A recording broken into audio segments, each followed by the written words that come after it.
All right, good afternoon. I want to thank everybody for being here. As you all know, the Travis County Grand Jury has rendered a verdict on its review of the Sanders matter.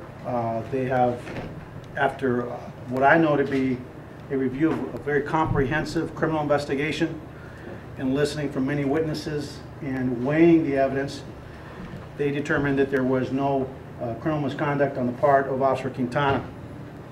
I want to remind folks that when we go to these scenes, and I go to these scenes personally, I go for a reason. That reason is to review the scene, look at the evidence, get an initial assessment. And I remember back almost 90 days ago when we went to that scene that based on my training experience, I felt that the officer had conducted himself consistent with legal requirements in terms of the use of deadly force, and that I didn't anticipate a prosecution of the officer based on my training experience. I think that now that the grand jury has spoken, those initial assessments were accurate, and I want to thank the grand jury and the district attorney's office for their hard work and dedication to the service of this community and to putting this portion of this investigation, the criminal portion, behind us. We committed to completing our investigations in 60 to 90 days. Obviously now with this decision by the grand jury, the criminal aspect of the investigation is completed within that time frame. Next Tuesday, which I believe is the 11th, will be the 90th day since this incident. And we are on track to deliver the administrative investigation, to have it completed, reviewed, and delivered to the Office of Police Monitor next Tuesday the 11th, which is consistent with our commitment to the community, to our officers, and to the involved officer and his family, and to the Sanders family. As we said before, anytime we take the life of an individual, police officers are scrutinized. They're scrutinized thoroughly, and in this instance, they were scrutinized. Officer Quintana was scrutinized by the district attorney's office and by members of this community, a very diverse group of members of this community called the grand jury. Moving forward, once the investigation, the administrative investigation is delivered to the Office's Police Monitor, he will have time to review it, and obviously consistent with our city policy and the contract between the officers and the city, the Citizens Review Panel will have an opportunity to review the investigative file and to ask questions. And after that is completed, we will then either get a recommendation from them on what they believe to be any training issues or anything that they'd like the department to weigh in on, or to weigh in this determining its administrative actions. And once that is completed, we will then have a disciplinary review hearing where we will conduct a comprehensive, critical review of the officer's actions in an administrative manner. I can't really say much more about it because the officer is entitled under a civil statute, civil service statute, to confidentiality at this point.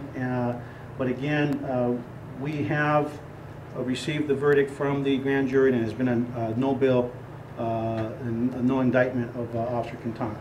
And with that, I want to emphasize one other issue. Some folks have asked about the tactical alert status of the department. Throughout the year, one of the things and philosophies I brought to this organization is that every officer that is sworn, whether they're a detective or whether they are a patrol officer, we are all subject to be patrol officers at any given moment, and we have to be prepared to respond to patrol operations.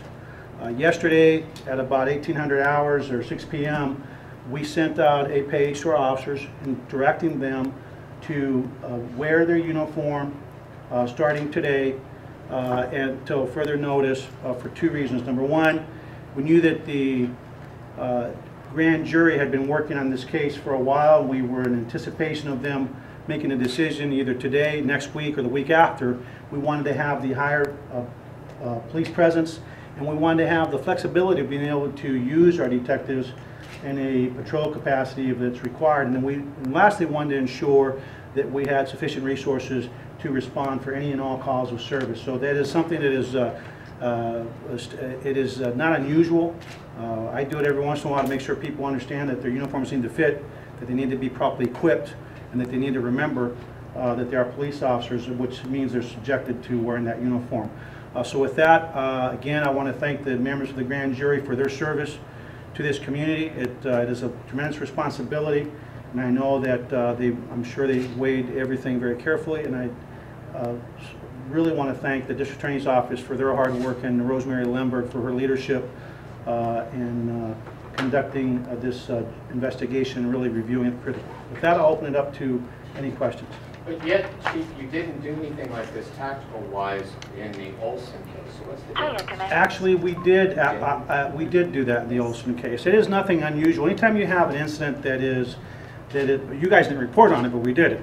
Anytime you have an incident where emotions can be, people get emotional or people might respond in an inappropriate manner, it is prudent, even though we don't expect anything, it is prudent to have additional officers in uniform readily available to respond to patrol operations if needed. So it is something we have done in the past, and it's something that I think prudence calls on law enforcement agencies to always hope for the best, but always be prepared for any eventuality, and that's all it is.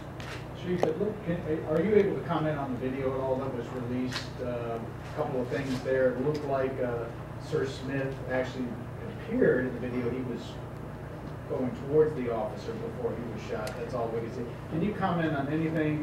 Does it substantiate what you felt that the officers were acting correctly? Well, what I wanted to say about the video, I think that video speaks for itself. One of the things that I was very pleased with was that we did have a camera on. A lot of folks wanted to focus on the fact that 2 of the 3 weren't on. But on the day of the incident and subsequent to that incident, I've told folks that there is a video and that the video does provide a lot of information. If you look at the video and listen to it, it really captures either with sound or through actual footage the vast majority, not the entire incident. So other than to say that I think the video at this point speaks for itself, and because we have the ongoing administrative investigation, I'll just let the video speak for itself. And it's my understanding that the district attorney, I've not talked to her, but it's my understanding she might have made some comments on the video already and walked you through it. Chief, you said that this Tuesday will be that 90-day mark. Are we planning to show back up here and go over? No, no. There will be nothing happening on next Tuesday. All that will happen is we will deliver administrative investigation and all the administrative evidence to the Office of Police Monitor. Right. He will then do his job, and his job is to critically review it, to then share it with the Citizens Review Panel. The Citizens Review Panel will then make any recommendations, express their thoughts on the issue to me and to the city. And the only thing that they could do is ask for an outside review. That's the process. Once they are done with their process, we will then move forward and complete our investigative and administrative hearings. Chief, the family has said that, regardless of the grand jury's decision, that they still feel that the evidence they have contradicts what the grand jury has seen, and they are moving forward with a civil case. What is the police department and the city prepared to do in that case?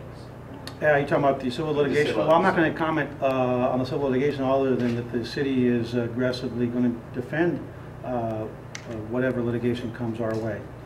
And following that question, it was made clear in the district attorney's news conference today that one of the shots that struck Nathaniel Sanders was in the back of the head, which tends to support what the family was saying, that he was maybe defenseless or something. Is there any way you can comment on that, where that shot hit? No, I'm not going to talk specifically about the actual shooting. I think the trajectories, you have that. It's my understanding that's been released. But just watch the video. You will see there's an officer that's moving quickly, and as he's moving, he's shooting. So I think the video speaks for itself. I'm not comfortable in talking specifics right now because we're still not done with our administrative review and our administrative hearing. We'll take one more, guys. You said that when you were there at the scene, you had a sense generally that the officer behaved within the legal framework. Do you have a similar sense in terms of departmental regulation? Well, obviously, you all know that there's only 1 of 3 cameras on, so there are going to be issues that we'll be looking at internally. But I don't believe that we should set the community up for false expectations. Some people question, why would I make any comments as to the legality of the show? When you set folks up for false expectations, that can create problems. I've been a police officer now for 23 plus years, in my 24th year of law enforcement. I've been involved in a lot of investigations, I've been also involved in shootings. As an investigator, actually been at an officer-involved shooting. And the bottom line is that you don't want to set people up for false expectations. Based on what I saw and what I knew to be the law, I felt that day that more than likely, unless something came up in the investigation that I had not been seeing, it was going to be a lawful shooting. Okay? Thank you very much. Officer Quintana.